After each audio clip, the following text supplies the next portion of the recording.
Mi nombre es Andrés Cruz Romero y aquí les voy a presentar mi video de la explicación de módulos PWM o modulación PWM, la cual es una modulación por ancho de pulso, y PWM procede de sus siglas en inglés de Pulse Width Modulation. Esta modulación PWM es una herramienta que es utilizada ampliamente para mejorar el desempeño de algunos convertidores de potencia o de algunos inversores de corriente directa a corriente alterna. Esta modulación PWM se basa en la comparación de una señal de referencia y una señal portadora, la cual la señal portadora debe de ser de forma triangular o también conocida como de diente de sierra. Pero la señal de referencia sería así como de tipo senoidal y la señal portadora que es de tipo diente de sierra. Se realiza su comparación y se obtiene un pulso cuadrado o una señal cuadrática, en la cual aquí se podría explicar los pulsos en altos y pulsos bajos, que se conocen como en tiempo muerto. Esta comparación procede o se puede explicar con la fórmula que está aquí arriba presente, que la cual es conocida como MA, sería el índice de modulación. Este índice de modulación tiene que AR es la amplitud de la señal de referencia y AC es la amplitud de la señal portadora. También podríamos verlo aquí en un ejemplo de intensidad del control de la entrada con la luminosidad de un foco, que es donde nos explica cómo está funcionando el PWM. Aquí nos está diciendo que el foco va a tener una mínima luminosidad, ya que la modulación PWM le está diciendo que el tiempo en su periodo lo va a pasar más en un tiempo muerto, en un tiempo bajo. Es decir, que va a encender, supongamos que es un 10% del periodo, va a mantenerse arriba, mientras que el otro 90% lo va a mantener abajo, que es decir, va a estar apagado. A la luz o a la visibilidad del ser humano nosotros lo veríamos como una poca intensidad o mínimo de luminosidad. Tendremos también lo que sería la luminosidad media, en la cual el tiempo en alto y el tiempo muerto se mantienen en un 50% y un 50%. Cada 50% es del periodo que hay. Entonces aquí se mantendría 50% en bajo, es decir, apagado, y 50% en alto. Aquí igual a la visibilidad del ser humano lo veríamos como una intensidad media. Y ya en la máxima luminosidad se podría representar así, a la inversa de la mínima. Aquí el foco o el LED se podría mantener en un 10% del periodo abajo y el 90% en alto, es decir, que va a estar encendido un 90% del periodo. Esto hace que nosotros lo veamos como que la luminosidad es muy alta. Todo eso es lo que haría el PWM. También otra de sus aplicaciones en un hipotético caso sería tener un LED que se alimente a un volt y una fuente de alimentación de 5. En un hipotético caso que no encontráramos una resistencia para ese LED, se podría utilizar este PWM aplicándole esta parte de luminosidad mínima, ya que los LED no se queman tanto así como por recibir tanto voltaje, sino por el calor que reciben, ¿sí? Que serían de ahí que se le conoce como que se queman. Entonces, ¿qué es lo que hace? Si nosotros lo ponemos como en una mínima luminosidad, el LED va a encender un tiempo y se va a mantener en reposo otro cierto tiempo. Este tiempo es mayor y lo cual le daría un pequeño descanso como para que se enfríe y aguante el calor. Esta sería una de las aplicaciones del PWM. También tenemos lo que sería el control PID.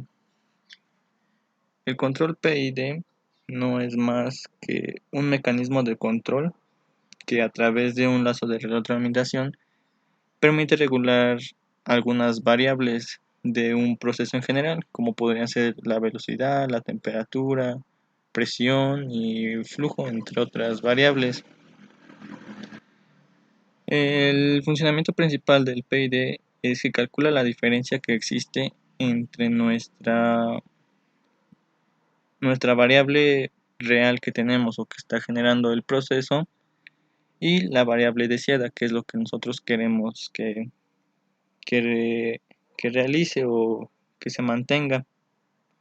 Por ejemplo, tendríamos los sistemas de bombeo de agua, en los cuales a nosotros nos interesa que las variables de presión o de flujo sean constantes.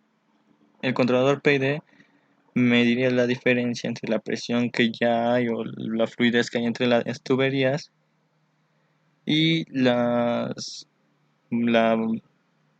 el valor deseado que nosotros quisiéramos que tuviera, aplicando un trabajo hacia lo que sería la bomba, es decir, la apagaría o la encendería para mantenerse en ese estado, en el flujo que nosotros quisiéramos.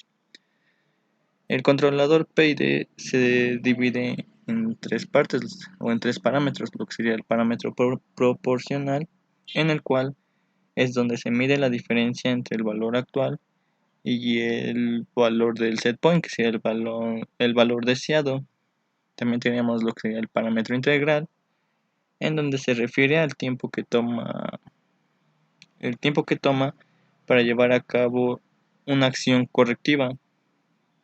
Normalmente cuando se le activa o se le proporciona un valor en este parámetro, mientras más pequeño sea, el ajuste puede ser más rápido, pero este podría causar una inestabilidad en el sistema, como podrían ser oscilaciones, vibraciones en los motores, entre otras.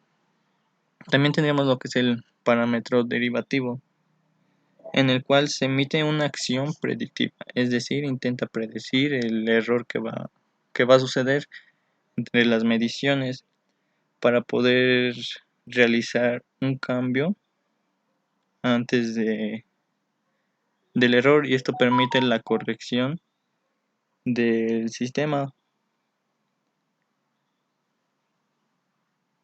Es como aquí lo podemos ver en el diagrama de bloques del control de PID. Se tiene el set point, que sería el valor deseado, y entraría, pero primero tendría que pasar a una medición, pero la medición pasaría aquí. Se toma la salida, se hace una diferencia entre el set point y la salida, y esto ocasiona un error. Ese error entra entre los parámetros de proporcional, el integral y el derivativo. Una vez que se hace este proceso, se pasa a una sumatoria, ya que la fórmula del controlador PID es sumar la parte del proporcional, la parte del integral y la parte del derivativo. Una vez hecha esa suma, se vuelve a meter al proceso y va a tener otra salida. Entonces aquí es donde se hace lo del lazo de retroalimentación, que es decir, que se vuelve a medir hasta obtener el set point y mantenerlo ahí adecuadamente. Aquí podemos ver una pequeña ejemplificación en donde se va a decir que tenemos un coche, el cual se tiene que parar a 15 metros desde su inicio. Entonces el coche empieza a arrancar y avanza, y digamos que el coche se empieza a frenar cuando ya llegó a los 15 metros. Entonces el coche, por lógica, se va a seguir porque no le va a dar tiempo a parar, no está tomando en cuenta su inercia.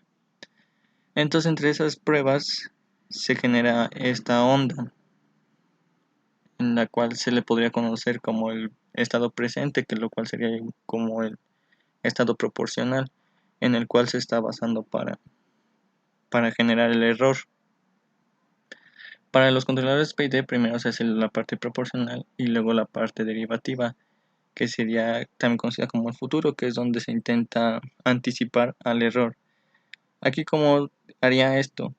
Calculando el error, se podría decir que aplicando una tangente a la onda de la que lleva, podría sacar lo que sería una anticipación para ver cuál va a ser el estado futuro.